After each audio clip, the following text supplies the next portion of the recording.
and welcome to Putting Technology to Work for Military and Overseas Voting, Recommendations by the CSG Overseas Voting Initiative.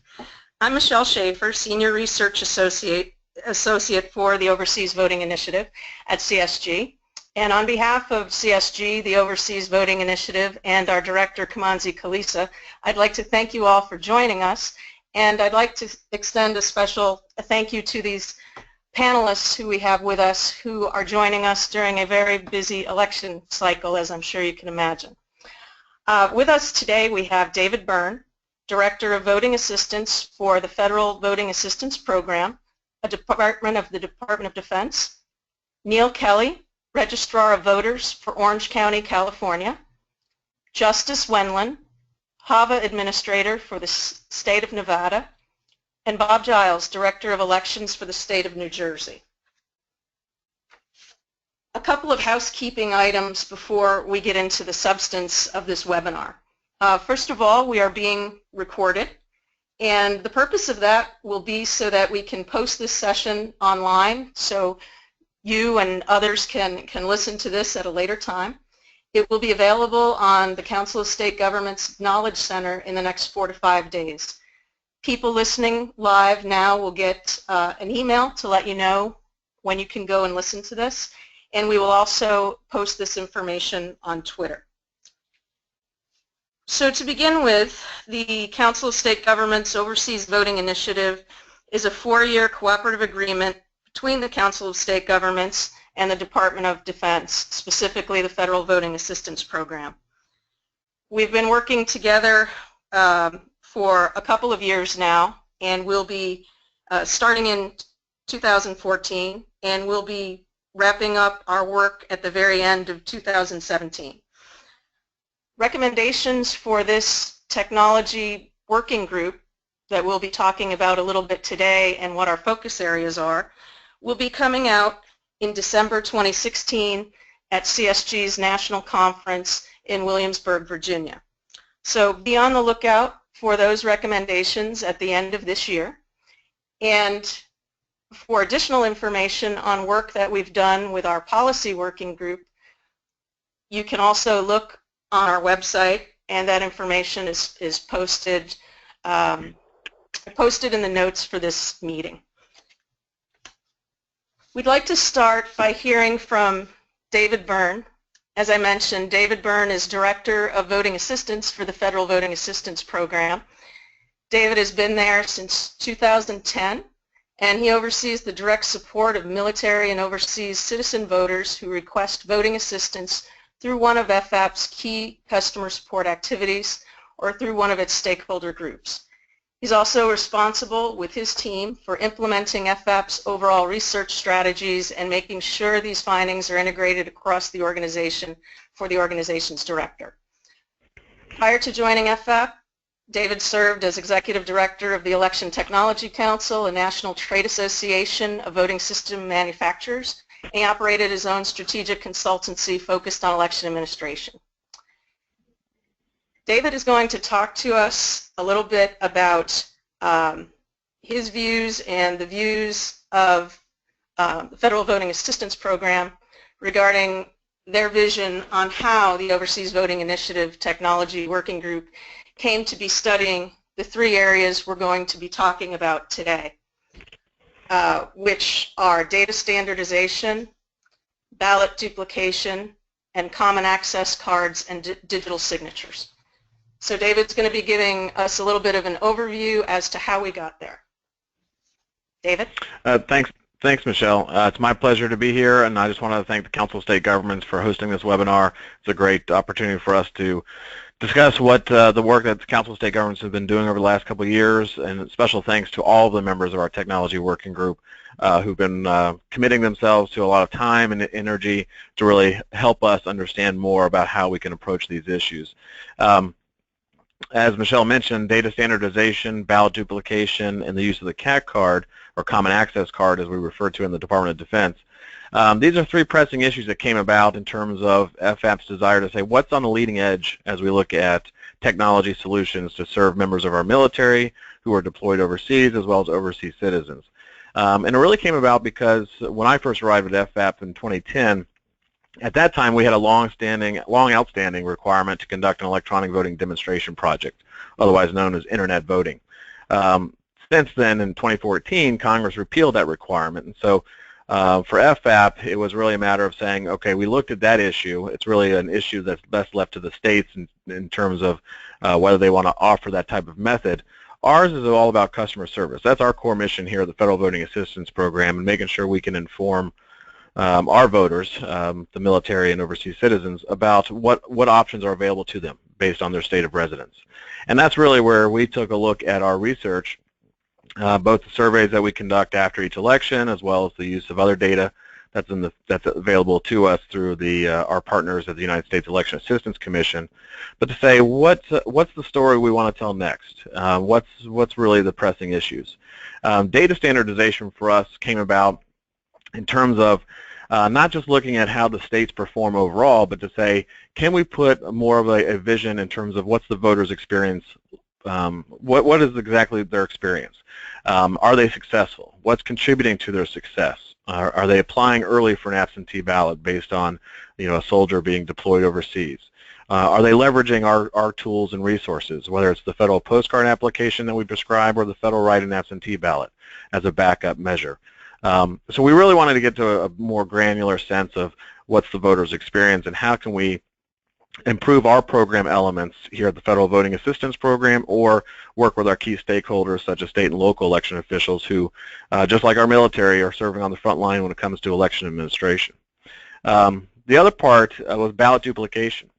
In 2009, Congress passed the Military and Overseas Voter Empowerment Act, and part of that required every local election official jurisdiction, or every election official, to transmit electronically, or at least offer an electronic means of transmitting a blank ballot to a UOCAVA voter. For anyone not familiar with UOCAVA, we love our acronyms in the Department of Defense. It's the Uniformed and Overseas Citizens Absentee Voting Act.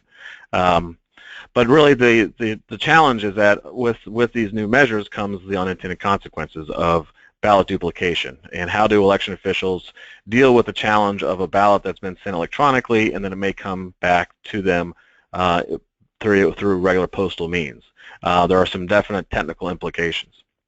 And then lastly, it's the common access card, and this is where we come in from our standpoint of customer service, that in the Department of Defense, the members of the military, as well as federal employees working overseas, but more so on the military side, it's the fact that some states are allowing the use of federal postcard applications or the initial application to request an absentee ballot. They're allowing those to be submitted by email or through other electronic means.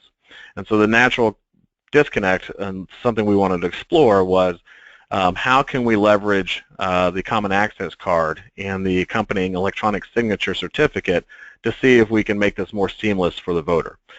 Before doing so, of course, we want to make sure we're doing some due diligence, walking through what the technical impacts are, and that's where we really leverage the members of our technology working group, those who are on those front lines, and seeing what the technical implications might be, because just like any doctor, we don't want to create any new harm to the patient. The patient in this instance would be, I guess, the overall voting process.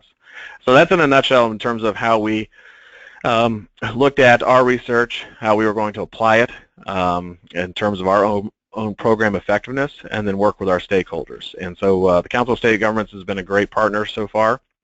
We look forward to continued success, and with that, I'll applaud all of the work for the members of the Technology Working Group who are here participating in this webinar to kind of dig deeper into these issues, and then I can provide some helpful context perhaps from the standpoint of the Department of Defense. Thank you so much, David. And as I mentioned before, we have a lot of information on our webpage. Let me give you the address now. It's www.csg.org/OVI. And also to let you know that if you are interested in asking a question, please fill out the little box that's on your webinar screen, and it will send us that information, and we'll be taking as many questions as we can after all the panelists have spoken.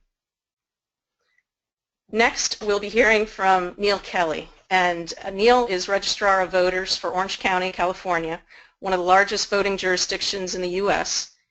He joined the county as Chief Deputy Registrar in May 2004 and was appointed registrar in April 2006. He has led the Registrar of Voters office through the largest cycle of elections in the county's 125-year-plus history and is the current president of the U.S. Election Assistance Commission's Board of Advisors. He also serves in leadership positions on the EAC Voting System Standards Board and the California Association of Clerks and Election Officials, or CACEO. And he's past president of the National Association of County Recorders, Election Officials, and Clerks, or NACRAC. And Neal is going to talk to us about what data standardization is in general and how it relates to military and overseas voting. He's going to tell us some about the benefits of data standardization and about his work in this area, specifically in Orange County, California. And finally, he will share with us what the CSG Overseas Voting Initiative Data Standardization Subgroup has been doing in this area and a bit about the group's goals. Neal, welcome. Thank you, Michelle. I'll try not to make it a dry subject, even though data standardization, I guess, can be in some respects. The first thing is I wanted to just talk about what is data standardization, and you know, it's the process by which similar data received in various formats is transformed to a common format that enhances, you know, comparative processes. And I was trying to think of an example that would be good for the webinar, and I go back to the post office because they've done quite a bit of work on standardization in data. So if you have directions like north or west, the standardized format in the post office would be to change those format values to N or W in order to speed up the comparative process. And the standardized data doesn't overwrite the core member data in the database. So for example, when we would see it in our database, the original record would show in the original format, for instance, north rather than N. But the value of that for military and overseas voting is when we are entering transactions for these UOCAVA voters in our election management system, we, in Orange County, for instance, we have upwards of 30 different types of data just to track those transactions for each individual voter. And if you imagine that, of course, there are 3,000 voting jurisdictions around the country, and all of them may have different types of data that are going into those inputs, that can be a real challenge when you're trying to look for trends or figure out how to improve the process for UOCAVA voters when you're reporting that data. Because what we may identify as one particular transaction, my neighbor to the north in LA County may identify it in a different way. So what are the benefits of data standardization overall? You know, I think lacking standardization results in bad data overall, which can have a lot of negative effects. For instance, understanding how UOCAVA voters are impacted by ballot rejection rates. We use data in that 30 bits of data I was describing to you. There may be subgroups of that data, for instance, 6 to 8 different ways that we identify how a ballot is rejected for a UOCAVA voter. Well, for FVAP, I would think if they're wanting to look at that data and figure out how can we improve that process, it kind of needs to be standardized so that they're looking at one specific group of data as opposed to lots of different variations. A little bit about the work we're doing here in Orange County, and this doesn't apply to UOCAVA voters, but it hopefully will provide a kind of a comparison. We were looking for ways to improve our voter list overall, and we were not getting the best data back from either the state or from NCOA data. And so we went to third-party data providers, for instance, credit header companies, to be able to pull data and track voters' movement. And then we incorporated and standardized that data into our database. And so now we're able to really pinpoint voters' movements, not only within the county, but outside of the county, and we've been able to save hundreds of thousands of dollars per election cycle to be able to put the right people in the inactive file and cancel the right people that have actually moved out of state. So I'm really simplifying the work that we've done in that area, but that's been kind of years worth of data. And then finally, just sharing with you what we're doing on the data standardization subgroup for CSG. We've done a lot of work to date. My colleague in Harris County, Texas, as well as the state election director in New York, are part of this data standardization group, subgroup, and we've done a number of things. I just kind of want to run down just real quickly 4 of them that we've been doing. The first is understanding our own data and kind of working on cleaning that data is the first step. And we want to make sure that the data is not only correct and clean, but complete and formatted before putting it into our election management system. That's number 1. Number 2, understanding the data entry points. Every county does it differently, and every county enters it differently. So, you know, it's a real challenge to try and figure out how everybody's doing that, but we are doing that step by step as we're moving forward. The other is choosing data standards, you know, data categories that can describe the transaction for UOCAVA voters is helpful when we, just as an example, compare Harris County, Texas to our data. Their code for what a ballot rejection is or why it's rejected is completely different from ours. And if we can get that to be similar or to be the same, reporting it out is going to be much better down the road. And then finally, the biggest challenge, I think, and we're working through this right now, is defining the standardization matrix, which is going bit by bit into each of our 3 jurisdictions' individual pieces of data to figure out how they all match up and can we standardize that. The end goal will be to provide an extract of data for assisting in reporting in Section B of the election survey that's done through the AC, and I think that would really help in the long run to improving the voting experience for UOCAVA voters. So really excited about it, and I just want to thank CSG for allowing us to be a part of this. Thank you so much, Neal. I just wanted to toss this out to the rest of the panel and see if anybody had anything to add. David, I'm not sure if you have anything to add regarding the data standardization work effort that we're undertaking. No, I think Neal addressed exactly kind of what the focus is. We're hoping to walk through all the feedback from our members of the working group to make sure this is it's easy to take a bite out of this effort because ultimately we want to be able to focus on the voters' success, but then also lower the burden in terms of completing what we Section B of the EAC post-election survey. I will tell you this, that one of the leading efforts that we did was we reached out to Tarrant County, Texas, knowing the election administrator there at the time, Steve Rayburn. It was a matter of saying, okay, who's a data geek? Who can we reach out to and say who's got really good data, classifying everything there is to know about elections, if you will. So reaching out to him, we were able to pull that initial data in, and what we were able to find was that after analyzing it, without completing the survey, all of the data he provided mapped to 90% of the current Section B of the EAC survey. So there's 2 birds hopefully we can knock out with 1 stone with this effort, and so we're very excited about it. Thanks, David. For somebody who didn't have something to say, he said a lot there, which was very important and helpful to our audience.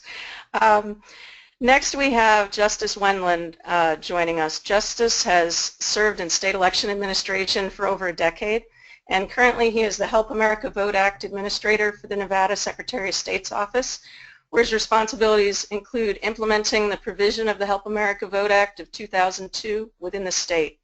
Prior to his work in Nevada, Justice served in a similar position as HAVA Specialist for the Montana Secretary of State's office. Justice will be speaking to us about common access cards, or the CAC card, and digital signatures. Justice, thank you very much. Thank you for the opportunity to speak today, Michelle. As you said, my name is Justice Wendland. I'm with the Nevada Secretary of State's office, and our subgroup has been tasked with researching and developing recommendations regarding the use of the CAC digital signature in elections. To cover this topic, I'll go over 4 main points with a little more time given to the first 2. First, I'd like to go over what a common access card and its digital signature is, and I've got a quick little visual reference for this. Next, I'll go over the benefits of a digital signature, and then third with what Nevada has done, a little background, and the benefits we've realized, and then just kind of tie it all up with a goal of the common access card subgroup and kind of just tie it all together. So first, to dive right into what is a common access card and its digital signature. And if we can move to the next slide right after this one. There we go. So the Common Access Card, also referred to as the CAC or a CAC, in plain language is the Department of Defense's employee ID card or badge. And in addition to the visual information you can see on the card, it also has several parameters on the backside that allow an individual to be identified, such as demographic data, rank and class, personal information, biometrics, PKI certificates. And those PKI certificates are really what we're talking about here with the digital certificate. As you can see on your screen here, we've got 3 types of signatures. The very first is pretty common, handwritten signature or a wet signature. There's really no additional attributes that go with this wet signature. The second signature you see is an electronic signature. So this is the best way realized as an image of a signature, something you might see in states with online voter registration, or the way the DMV can capture a signature in some states. And then third is really what the state and this subgroup is focusing on, is the digital signature. And this is usually a typewritten name as well as a certificate attached to an electronic document to be able to sign such balloting or election materials. For example, you can see here, the vendor or the Department of Defense can really assign whatever they want. So it could be an image versus a typewritten name, but then it also has a certificate on the backside. That's where the plus sign comes in. And then over on the right-hand side, even though it's really small, you've got 2 boxes. This gives the end recipient to receive verification or validation of the status of that signature. So in other words, this digital certificate that's attached to such things as like a PDF can be clicked on by a local election official or even another member of the public to reach back out to this PKI infrastructure, which I'll get to here in a second, to validate a signature, verify that it's authentic, and get even into more benefits, which I'll cover in my second point. But one way to kind of realize a real-world today example of how this works is the best way I've described it is kind of like a mailbox. Is that you've got 2 parties, one party such as the post office that has a trust key on the back side, and then you've got a key to access that same mailbox on the front side. And so that's similar to what the digital signature does. It allows a second party to have a trusted access to your document to get in and see additional information, which I'm going to jump into here with the benefits. And the 4 main benefits are authentication, such as ensuring the authentication, data integrity, non-reproduction, and confidentiality. So authentication assures that the transmission of messages and their originators are authentic, that it has the recipient is eligible to verify specific categories of information. So essentially ensure that it hasn't been altered since it's been received. And that's along the same lines as the data integrity. It ensures that the data is unchanged from its source and has not been accidentally or maliciously altered. And the non-reproduction ensures that the strong and substantial evidence is available to the sender of the data that the data has been delivered without access. So this would be a way to verify that the document, like the first 2, hasn't been altered and that the individual is who they say they are.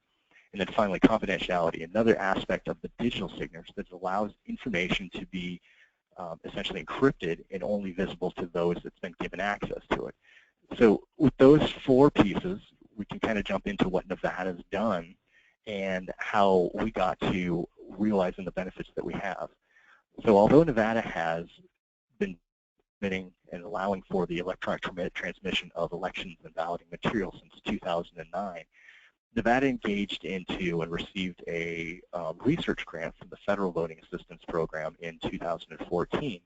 And with this, Nevada has built an online resource for UOCAVA voters to access and receive and mark their election and balloting materials.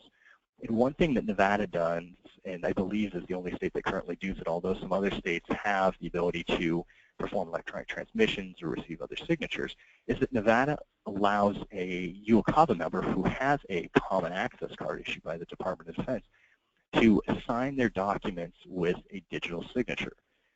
And the reason for this is that Nevada found that one of the most common reasons that an individual may not return their overseas or military ballot is because they don't have access to certain technologies, such as a printer or a scanner, to be able to print off an attachment or a PDF to add that wet signature. So Nevada said, hey, this is an opportunity to add some technology such as a digital signature, which can be in place of another legal wet signature to the document and transmit it back to our local election officials. But in addition to looking at this digital signature, our local election officials have the ability to look at this additional validation statuses and these additional information that can come with the digital signature to verify that the document hasn't been changed and that the individual is the authentic sender and so forth. And so with this, Nevada has really seen an uptick in the use of our online resource. And I just want to point out for clarification here that this is not online voting. This is just an additional resource for UOCAVA voters to access and complete their materials, which then they have to independently return to their local election officials separate from the system. So the system has nothing to do with the electronic return of the completed materials. This is all upon the user to return the materials to their county. And then when these materials are received by the county, there are no special procedures in place. It follows the same procedures that if a person were to fill out a paper absentee ballot and application. Having went through that, Nevada's seen several benefits to this. Is that most of the individuals returning it have increased the ability to maintain communication with their local election office. For example, the email transmission allows the individual to receive almost an instant confirmation from their local election officer official that their documents have been received. And this has allowed the individual to not have to follow up with a separate or a third attempt to reach out to a state's online voter tool to confirm that their ballot has been received. But at the same time, it also gives the local election official that open line of communication to follow up if there is any additional information or concern that is had by the local election official needed to, say, register, complete the request, or even accept a ballot from an individual. So Nevada has seen some very positive impacts on UOCAVA voters, and we still intend to research this on behalf of the Federal Voting Assistance Program with our grant going forward. And our part of this subgroup is a way to look at the front line of what's actually happening with these signatures and report back. And this segues into my last point here, which is the goal of the Common Access Group, and where we're exploring what's out there as well as options and come back and make broad recommendations on what digital signatures can do in elections, and essentially come up with a cookbook for jurisdictions that are looking to pursue such ideas in elections. And so with that, I'll tie it back over to Michelle. Thank you very much, Justice, for all of that thorough information. That was great. Do any of the other panelists have anything they want to add on this topic at all at this time? Michelle, I've got something, but I'm not going to say that it's just a little. But anyway, I think Justice did a wonderful job lining out exactly the benefits of the Common Access Card. One thing I wanted to stress was just the role that the Department of Defense plays. Because it is such a widespread infrastructure, it has been seamlessly integrated over the last, I would say, 10 years or so, if not more. Within the personnel policies and process in terms of the Department of Defense authenticates, the individual prior to issuance of the Common Access Card, and we use this on a daily basis, whether it's to access our network systems, to apply a signature to a form, whether we're using it for our defense travel system.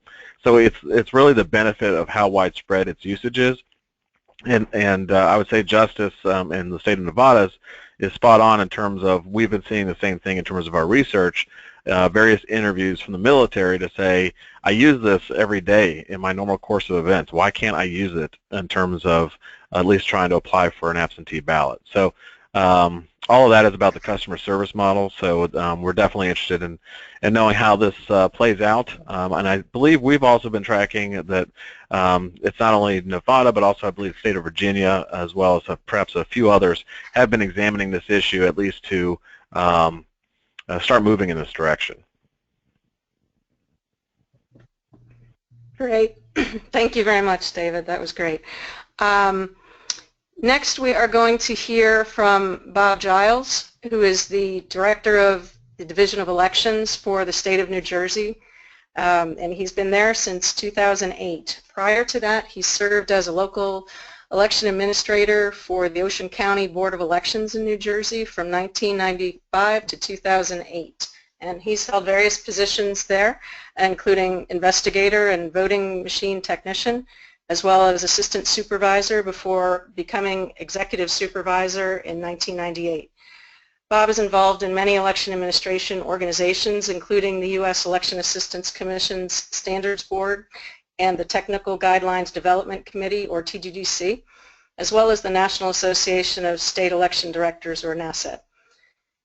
And without further ado, we're going to get into Bob's topic, where he's going to talk about ballot duplication and how this relates to military and overseas voting.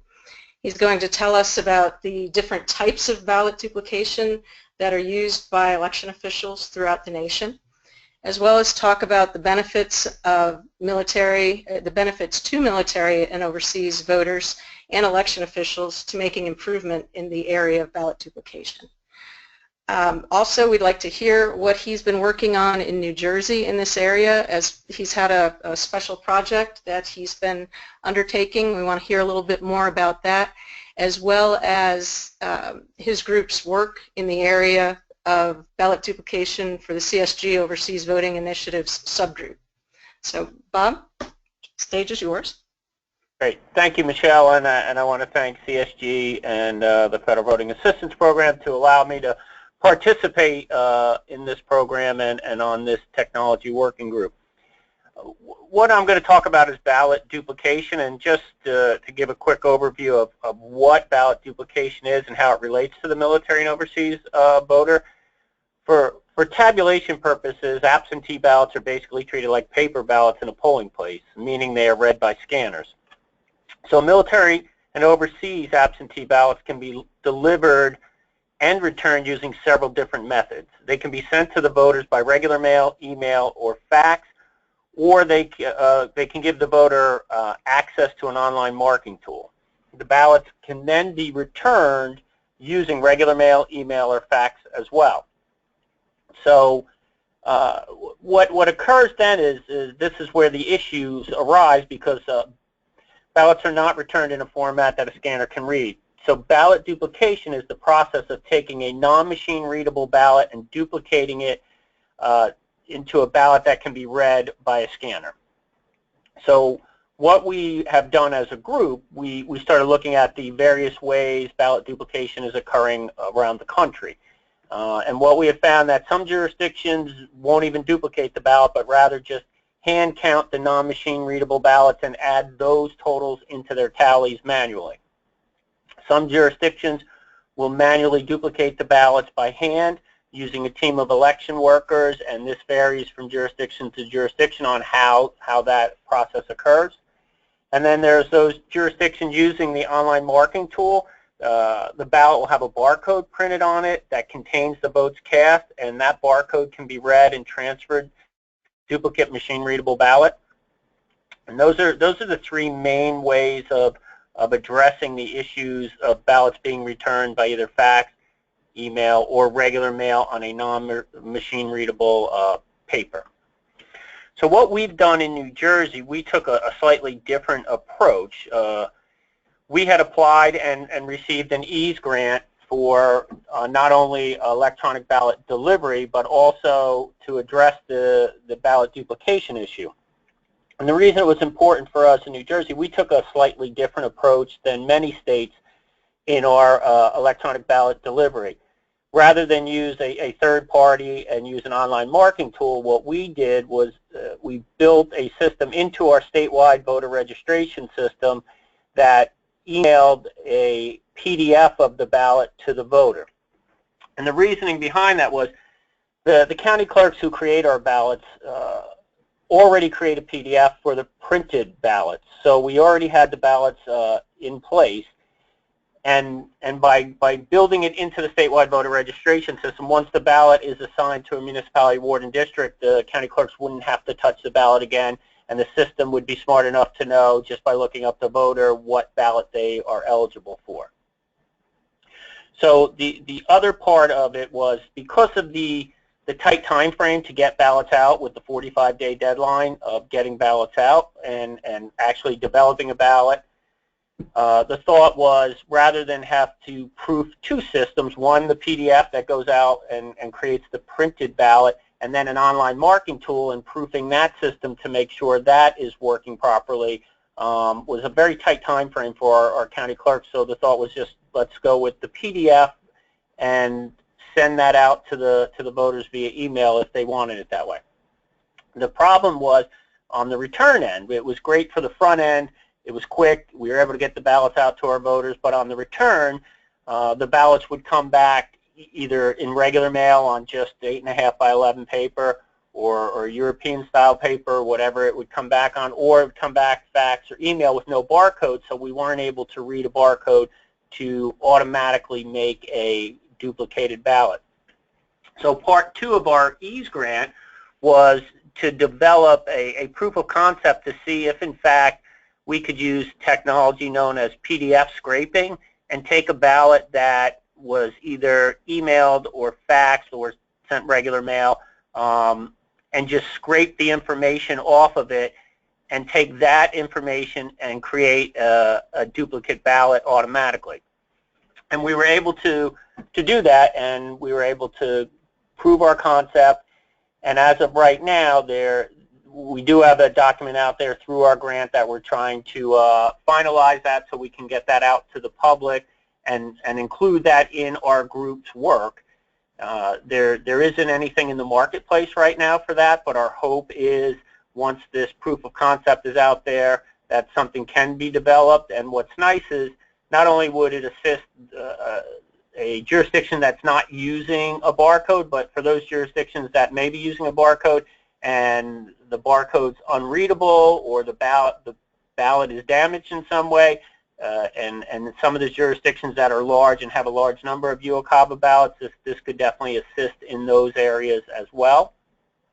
And in talking about what the benefit is of all these different ways of approaching ballot duplication, as we try to get ballots to our military and overseas voters and we try to be more creative in getting them there, it's that return issue. So the big benefit is going to be seen by the election officials in putting together a best practice on how to address ballot duplication and what are the best approaches to that.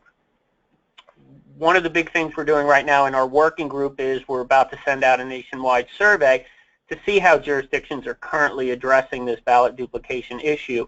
And as we gather that information, we are going to develop a best practices, and we're probably going to reach out to some local jurisdictions to see if they will assist us and be some of our best practice jurisdictions, because just in the people in our own group and in our own states that are members of our group, we see some really great local jurisdictions that are doing some really good stuff that we should be sharing with the rest of the country and with the rest of the election officials. So we're really excited to finalize that and get that developed and get our presentation out there through CSG. And basically that's a good overview of where we're at and what we've been doing, and I'll turn it back over to you, Michelle, if anybody has any questions. Okay, that's great. Thanks so much, Bob. That was very, very helpful information for the group.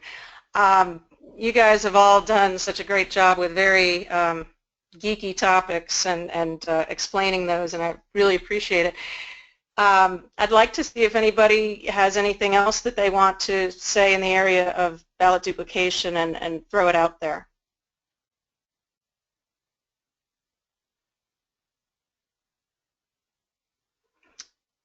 Bob, apparently you've covered it, so so that's great.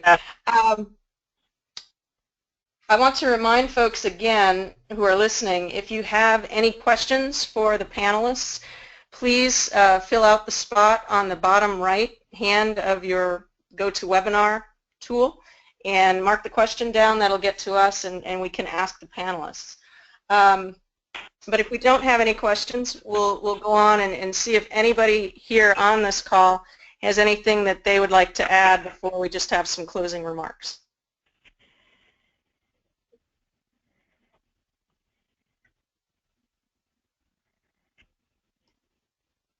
David, you have anything by chance? Well, I always have something, Michelle. I can tell you that in terms of keeping Bob's content in the mix, it's one of those things that I'm always mindful of. I mean, my background as a former local election official prior to joining FVAP, keeping in mind that while the UOCAVA voter population is an important one, it's also just one piece of the puzzle.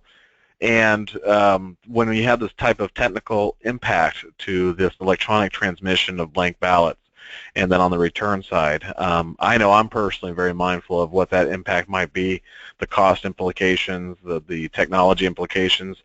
So this is one of the ones where we're, FVAP is very pleased to see the comprehensive approach of all of our customers and key stakeholders, which includes the state and locals, to say, to Bob's point, exactly what can we learn from one another? How can we improve this process?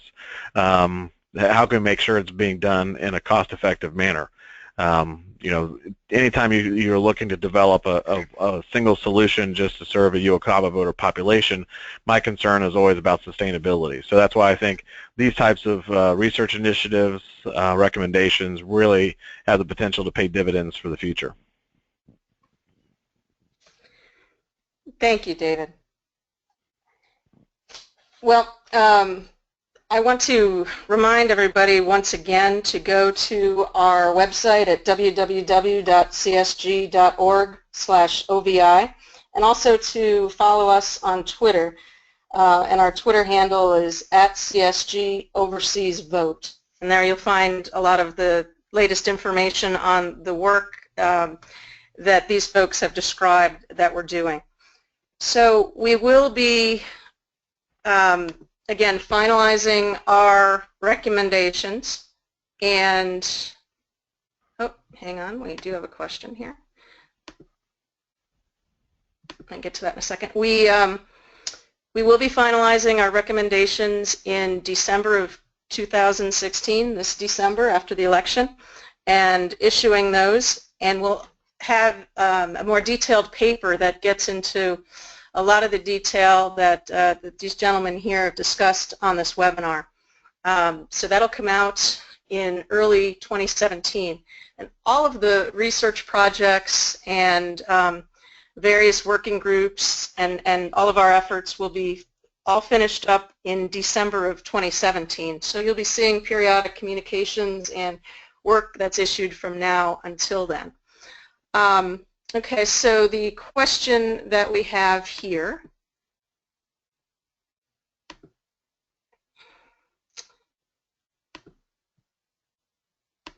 is very hard to read on this on this program, but so I apologize for that. But it is from Tammy Patrick, I believe, and she asks, can we explain further the PDF scraping?